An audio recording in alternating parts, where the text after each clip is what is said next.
नमस्कार, मैं हूं आपके साथ हेमंत कुमार और आज तारीख है 22 अप्रैल 2026 की। युद्ध के हालात क्या हैं ये तो समझेंगे ही, साथ ही साथ हॉर्मुज से एक बहुत बड़ी खबर आ रही है, उस पर भी नज़र डालेंगे, उस पर विस्तार से हम आपको बताएंगे। और इसके अलावा आज बात करने वाले हैं हम सीज़ फायर को लेकर के, क्योंकि अमेरिका ईरान के बीच में सीज़ फायर की अवधि जो है ख़त्म होने के बाद में ट्रंप का नया बयान क्या है और ट्रंप का ये नया बयान क्या इशारा करता है, इस पर भी हम बात करने वाले हैं। तो सबसे पहले हम बात कर लेते हैं हॉर्मुज से आ रही इस वक्त की सबसे बड़ी खबर की, क्योंकि हॉर्मुज में भारत आ रहा एक जहाज़ गुजरने की कोशिश कर रहा था और उसे रोक दिया गया है, ये जानकारी सामने आई है।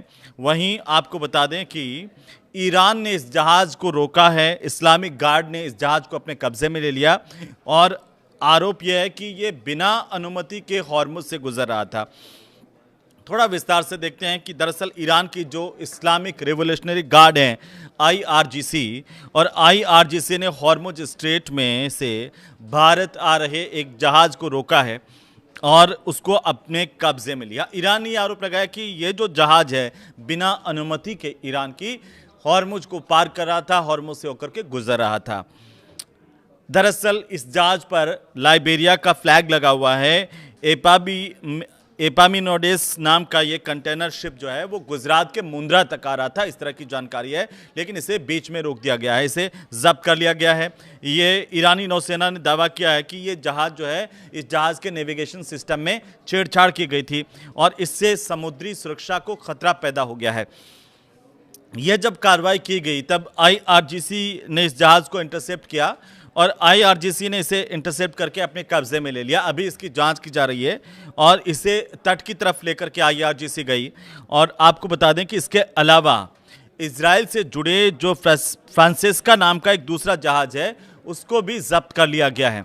ये दोनों ही जहाज भारत के नहीं हैं, लेकिन ये जो जहाज़ था, एक जहाज़ वो भारत के गुजरात के मुंद्रा तक आ रहा था, इसे जब्त किया गया। तो यहाँ भारत में भी चर्चाएं तेज़ी से उठने लगी और इस बात को लेकर चर्चा होने लगी कि ईरान ने इसे आखिर क्यों रोका। लेकिन ईरान की तरफ से यह साफ किया गया कि इसके नेविगेशन सिस्टम में कोई छेड़छाड़ की गई थी और इसकी वजह से समुद्री जो यातायात है उसमें बड़ा खतरा पैदा हो गया था, इसकी वजह से, जहाज़ की वजह से, इसलिए इसको कब्जे में लिया गया है और इसकी जांच की जा रही है। लेकिन आप देखिए कि इजराइल से जुड़ा हुआ फ्रांसिस्का नाम का दूसरा जो जहाज़ है उसको भी जब्त किया गया है ईरान की तरफ से, और इसके अलावा यूफोरिया नाम के जहाज़ पर भी हमला होने की जानकारी अभी अभी आ रही है।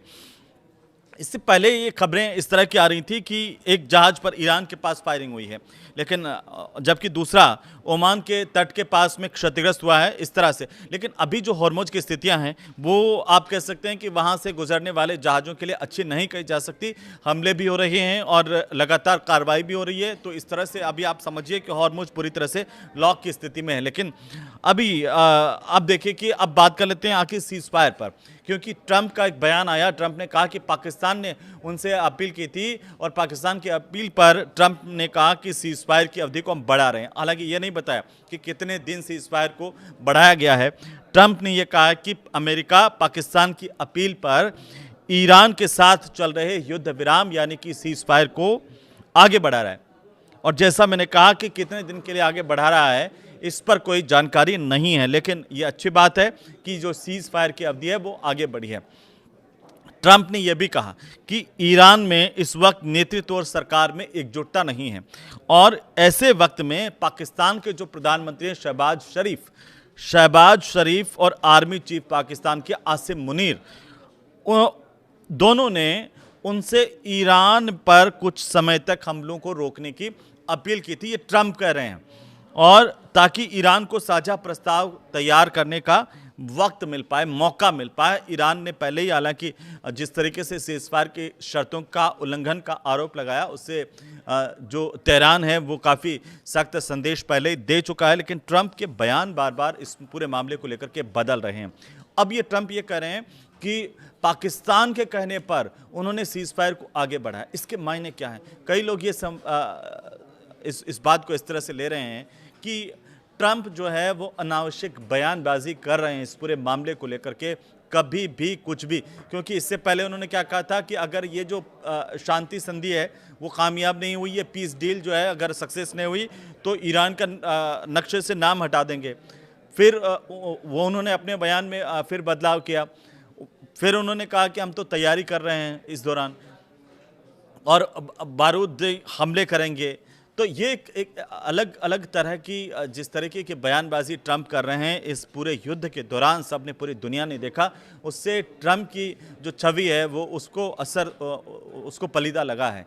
क्योंकि अब जो ट्रंप है वो पाकिस्तान को जिस तरीके से बड़ा चढ़ा करके पेश कर रहे हैं, आपको लगता है कि पाकिस्तान के कहने पर ट्रंप कहीं भी जो है वो सीज़फायर बढ़ा देंगे या फिर हमला कर देंगे? ऐसा नहीं है।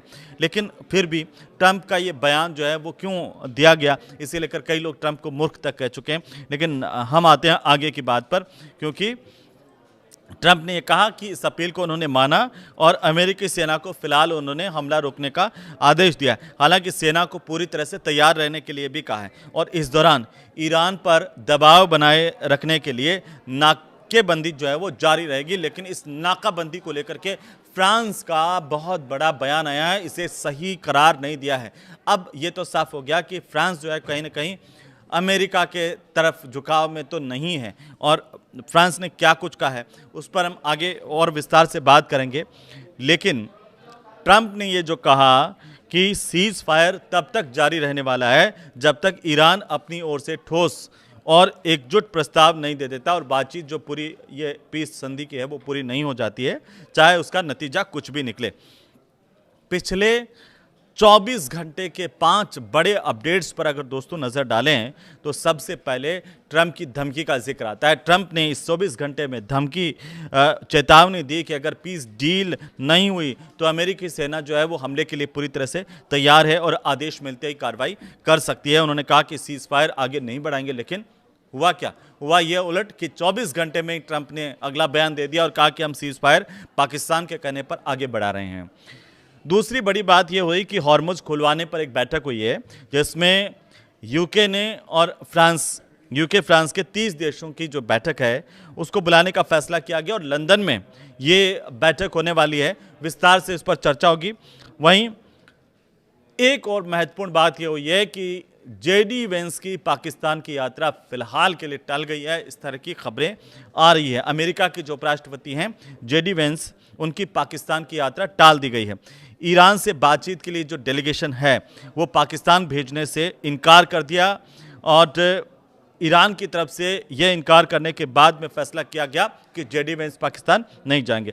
हूती विद्रोहियों को लेकर के भी एक बहुत बड़ी अपडेट है, वो यह है कि यमन के जो हूती विद्रोही हैं उन्होंने अब चेतावनी दी है कि जंग अभी खत्म नहीं हुई है और अमेरिका और ईरान के बीच बना सीज फायर कमज़ोर है और इसीलिए आगे बड़ा संघर्ष होना तय है। ये हूती विद्रोहियों की तरफ से बताया गया है। फ्रांस की टिप्पणी जिसका जिक्र हम कर रहे थे वो भी इन्हीं 24 घंटों में बहुत बड़ी अपडेट हुई है कि फ्रांस के जो राष्ट्रपति हैं इमैनुअल मैक्रों, उन्होंने हॉर्मुज स्ट्रेट की नाकाबंदी को अमेरिका की बहुत बड़ी गलती करार दिया है। फ्रांस ने कहा कि ये इस फैसले के बाद ईरानी अधिकारियों ने अपना शुरुआती जो रुख था वो बदल दिया। कहीं ना कहीं हॉर्मुज को लॉक करने की, उस पर नाकाबंदी करने की गलती अमेरिका ने की है। अब आप देखिए कि ये खबरें बीच में आ रही थी कि ईरान ने एक और जहाज पर हमला कर दिया, ईरान की IRGC ने 2 जहाज जब्त कर लिए। ये बात ठीक है कि जो जहाज अब और ज़्यादा सख्ती ईरान की तरफ से बढ़ा दी गई है हॉर्मुज पर, अगर कोई बिना अनुमति के जहाज गुजरने की कोशिश कर रहा है तो उस पर कार्रवाई भी हो रही है और ईरान उसे जब्त भी कर रहा है। लेकिन सबसे बड़ी बात यह है कि तनाव एक तरफ बढ़ता जा रहा है और ये तनाव जो है वो आखिर इस दुनिया को कहाँ लेकर के जाएगा, ये आप कमेंट में आज हमें बताएंगे। इस पर आप क्या सोचते हैं? बाकी कैसे वीडियो देखने के लिए हमारे साथ जुड़े रहिए। नमस्कार।